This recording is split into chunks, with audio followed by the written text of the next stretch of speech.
Hello, everyone, and welcome to the Channel 19 podcast with the Shell Brothers. It is Josh and Peter here tonight. Our brother Caleb is busy with other matters in life. So we are here tonight to talk about all things trucking, and this is podcast episode number 5, correct? I didn't check. Probably is 5. I think this is podcast number 5. Either way, it's going to say it on the recording. So, but yeah, let's get started. Josh, are you enjoying the cold over there are you in Pennsylvania right now? Breezewood, Pennsylvania. Yep. The weirdest interstate intersection that I know of. Really? Why? It is the most unusual. Like, Pennsylvania in general has the weirdest interstate system.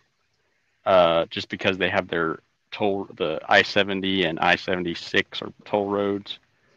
And then, so like Breezewood, Pennsylvania, everything comes to a stop. I-70 and I-76 goes through, but I-70 does a 90-degree turn and you stop in town. Like, you have to come into the town, the freeway ends, you go do a 360 loop, and everybody has to come through town. And then there's the Flying J here is everything but abandoned. And that's where I am right now. I found they have this huge parking lot out there. I bet it'll fit 250 trucks, and they have it all blocked off.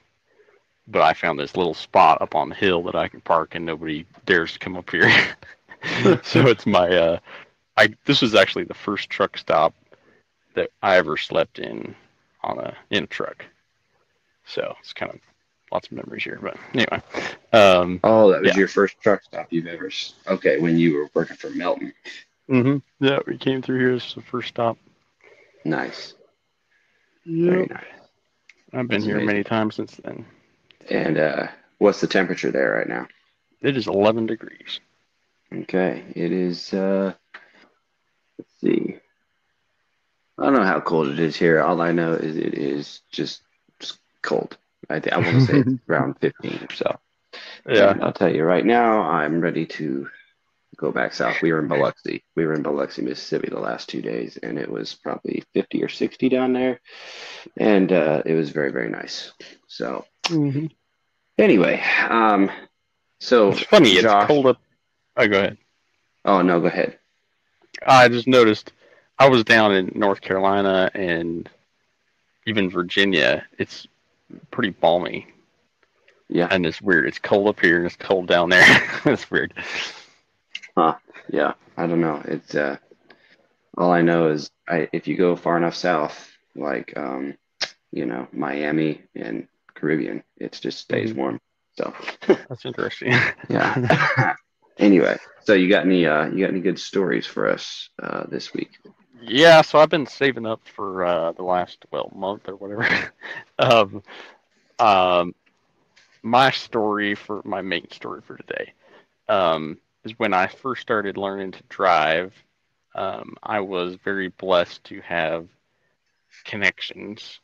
We had a friend in town. His name is we won't put his name out there, but we had a friend in town back in Wyoming, and he has a backhoe service with all kinds of equipment. He's got a semi or two.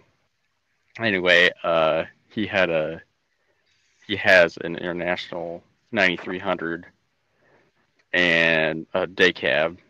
Used to have a sleeper on it, day cab.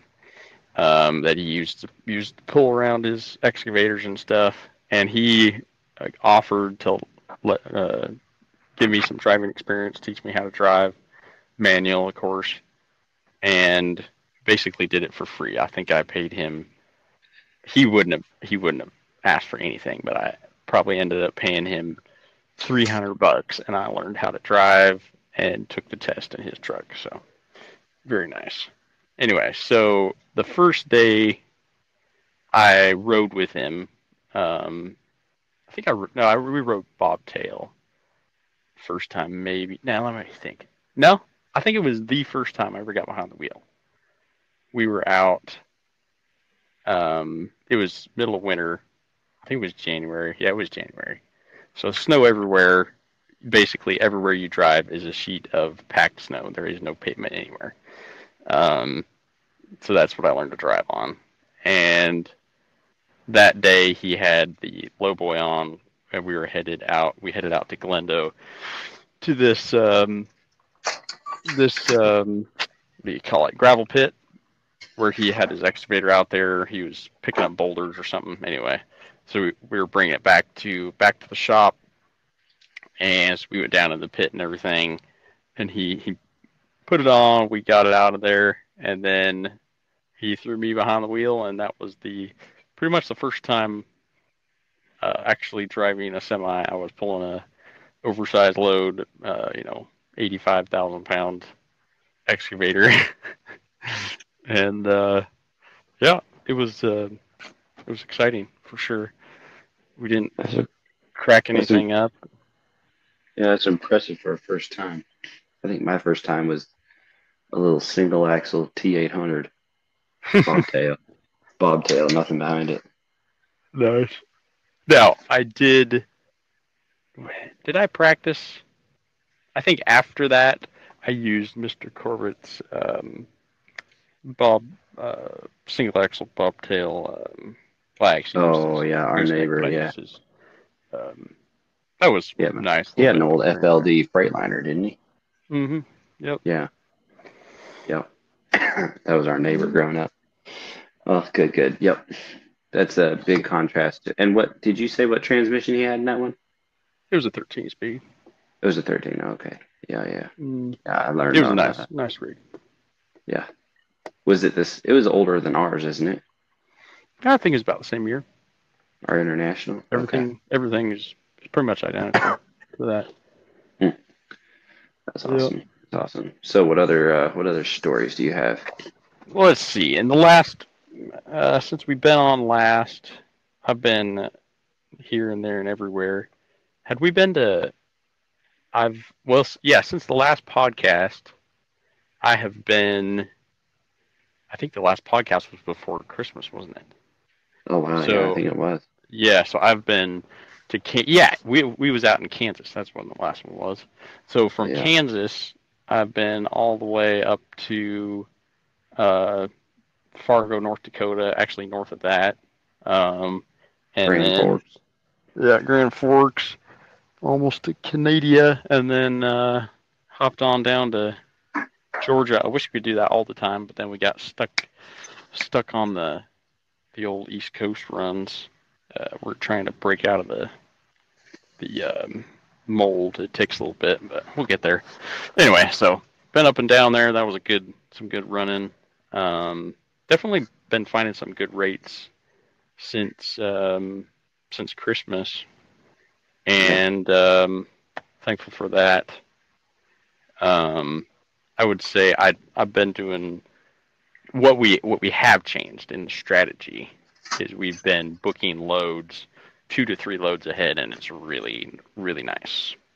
Takes a lot of stress off, and you can get the better loads. Yep. So right now we're booked 3 loads in advance. Um, so definitely a good cushion out there. Um, Rates are good coming out of, from what I can tell, Western Kansas, um, Sioux City, Omaha area, and there's one other place. Oklahoma, I think. Chicago's a good Um, one. Chicago's got a Kansas lot of good City. stuff. Yeah, I Yep. didn't look at Chicago. Probably right. Chicago has a lot of good stuff. They Oh have a yeah, lot of, Northwest Arkansas. yep. Good stuff coming out of there too. Probably probably a lot of chicken. Probably a lot of I bet. Tyson chicken is probably what it is. Probably. Yep. Yeah. Yep. Yeah. So as far as maintenance goes, I had a really good experience. I found out I was in London, Kentucky, and I seen um, was that London? Oh, that was the tires in London, Kentucky. I noticed cord showing on the crappy used tires that somebody blessed me with. Well, it wasn't our decision to put those on the trailer. The people we No, lease it from, they're too cheap and don't want to put new tires on. yeah, I think we covered that in the previous episode. So anyway, I finally pulled some teeth and got 4 brand new tires on there, which is nice. Oh, nice. And then let's see. After that? I think it was after that. I was in Mount Sterling, Kentucky, and noticed that I had a slack adjuster on the drive axle. That it wasn't broken itself. It was the bracket on the top was busted, so definitely not working properly. And I noticed that, so found a truck stop or a service center. It's called Big Trucks and Toys. They're in Mount Sterling, Kentucky. Nice family-run business. He said they help out ex-cons and stuff like that, and so they give people another chance. Anyway, they're right across from my pickup. Hopped over there. They had that thing replaced, and they had to order the part. Went and got it, and all told, it was like 3.5 hours. Not bad. So, yep, pretty good. So, yep, that was a good experience. Yeah. What? Go ahead. No, I was just gonna say I thought you were maybe leaving a story out or something. No, no, it was actually there's not trouble in everything. And what else? Oh yeah, I hauled a load of ice cream from Atlanta, South Atlanta, over to Alabama, north of, where is that? She was north of 20. Anyway, nice little short little run, and I didn't intend to. It was just the way they loaded it. I had my load locks and everything good in the back of the truck, but when I came, I was joking around with the delivery lady. I was like, I made sure to accelerate good a few times so I could have some ice cream, damaged. Anyway, there ended up being like 2 or 3 boxes of ice cream that had fallen down somewhere inside the load. And they rejected it and left it in my trailer, so I had like 150 ice cream sandwiches and about 5 gallons of ice cream. So, did you take some? I took 12 ice cream sandwiches, and the rest I cried and threw away. Such a waste. But oh well. Because it's like one box falls down, 1 ice cream sandwich gets damaged, and they throw the whole box out. Stupid. But anyway. That's all right. That's hilarious. It's fantastic. You should have stopped on the side of the road and sold it. I know. I took it to near the truck stop and asked a couple guys, and you could tell it was cold outside, and they were not interested. It's just like, let's throw it away. It's amazing. That's great. What's your story? My story is the time that I almost lost my seat. Well, so a friend of mine, a very, very good friend of mine,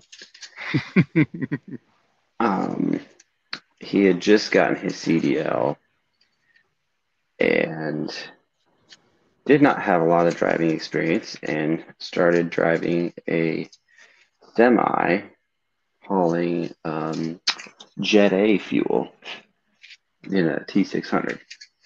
Really good buddy of mine. And he started. Who was that?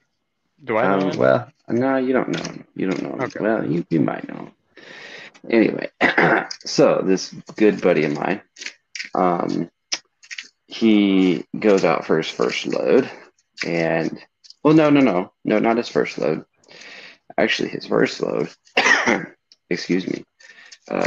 First load is okay. Second load, he is pulling a hopper bottom with the D600, and he's driving along the highway in.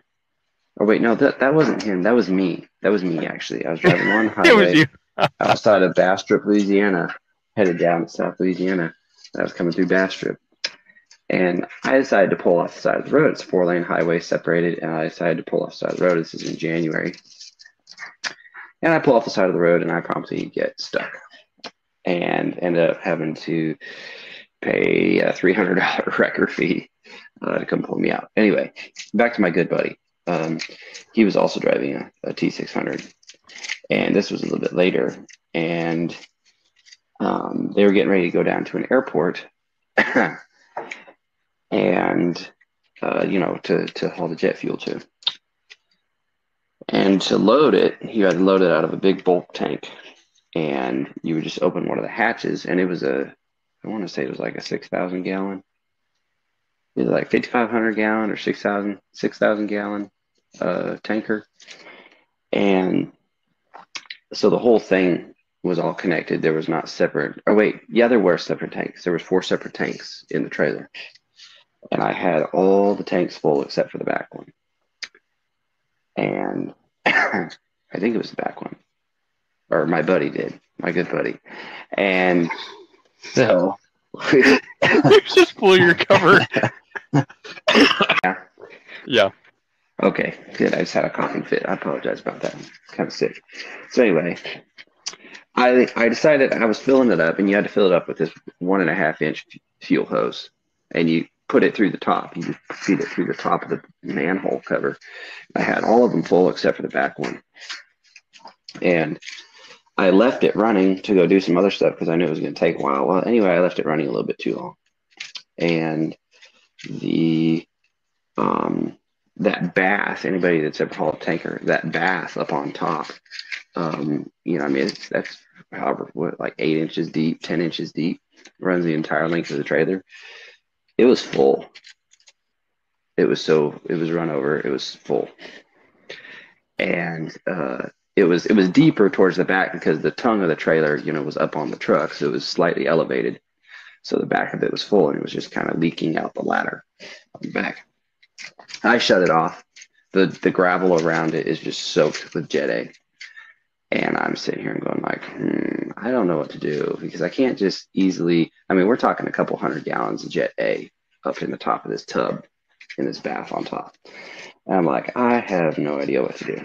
And the airport we had to go to was probably a 65-mile drive. And it was through the edge of Little Rock by the Little Rock Airport. And this was in another world, very far away. And, this was before the EPA was, a real thing.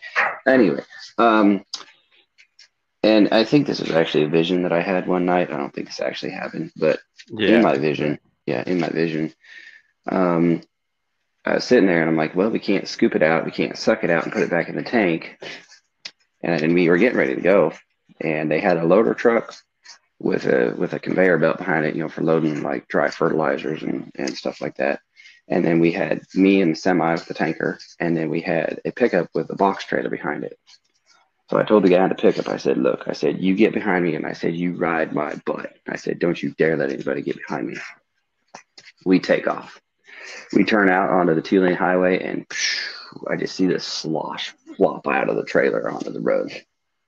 Crank it up. Let's go. Anyway, in my vision, we head into Little Rock on I-70 from the Lone Oak Carlisle area, and we get into Little Rock. We go past the Galloway right there, just west or east of Little Rock, and we get on I think that's 440 that goes around by Caterpillar and around by the airport across the river.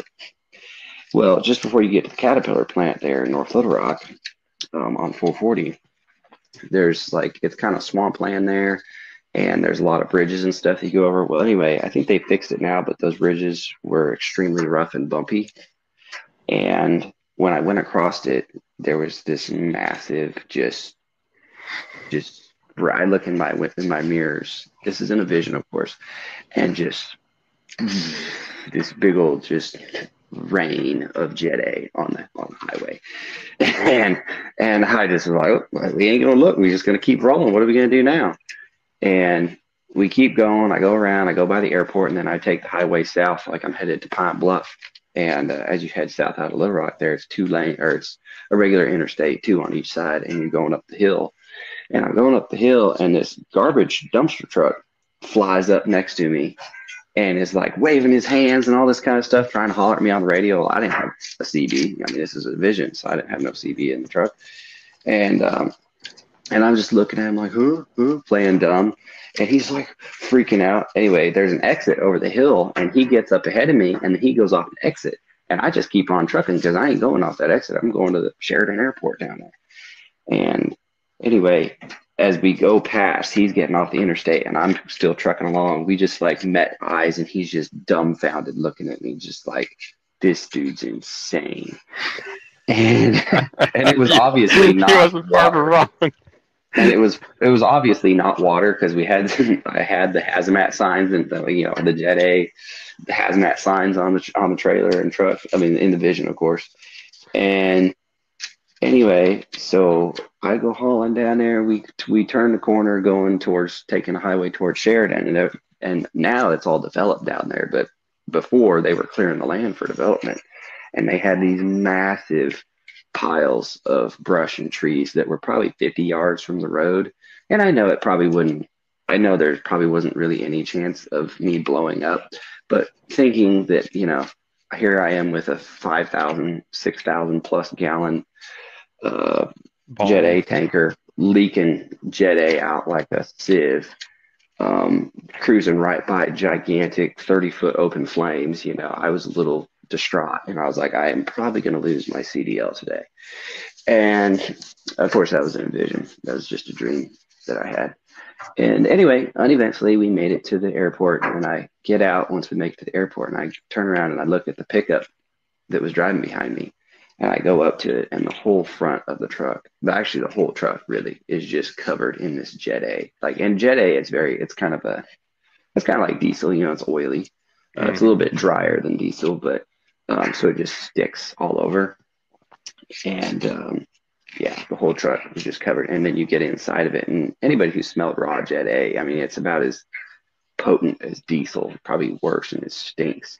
The whole inside of the truck just stunk like diesel. Well, uneventful, whatever.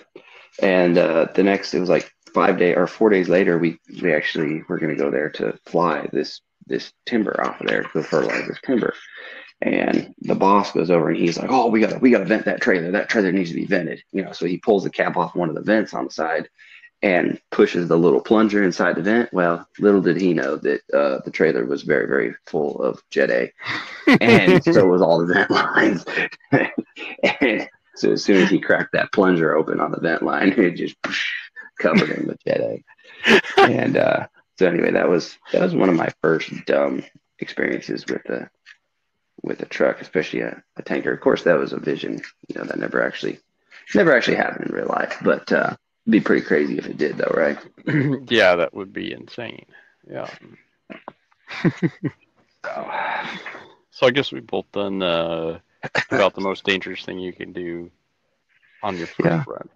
I almost rolled it one time because the light turned red, and like it turned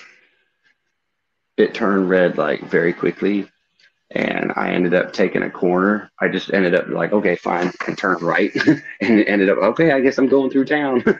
And but plenty of dumb stuff. I mean, shoot, one time I got a bobtail stuck on a flat dirt road. It was like my second week driving in Kansas, and this was the first time I actually really drove for an actual company. And I decided to take a back road back to the shop, and it was a little wet and muddy, and I ended up having to get pulled out by a Ford pickup.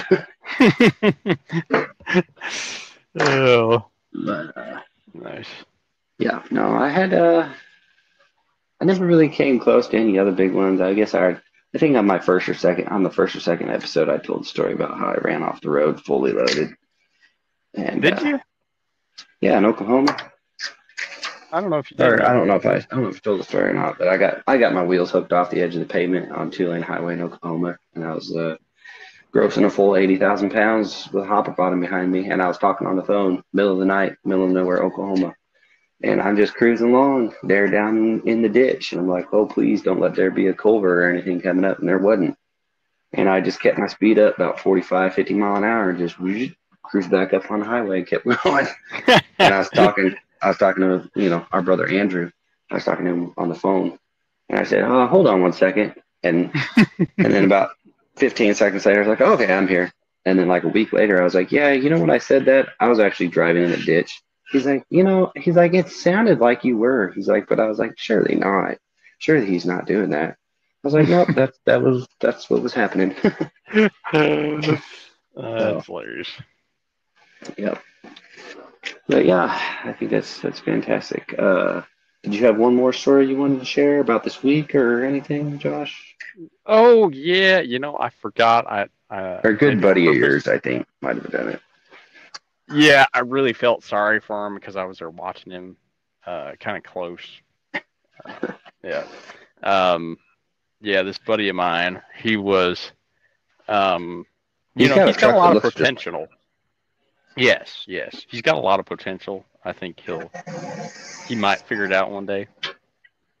Um, he he was cleaning the windows because there is a ton of salt on the Virginia, uh, West Virginia, and Pennsylvania highways, and you will get literally covered in salt, white.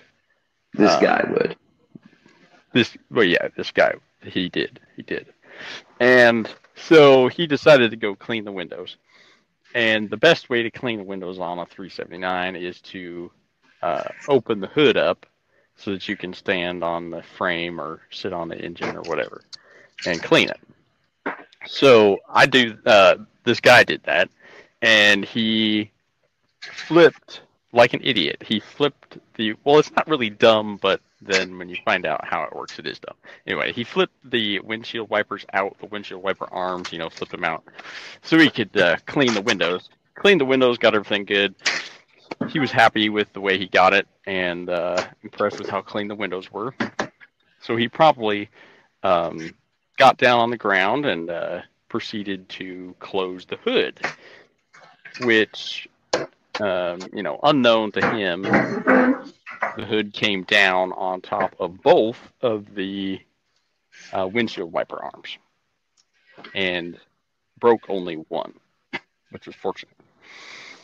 So now he was down to one windshield wiper arm, and there were no places to get a new one. So he did that, and it went fine. Didn't run into any, crazy weather where he needed it. Found a place where he could get one, which was like a couple days later down in Charlotte.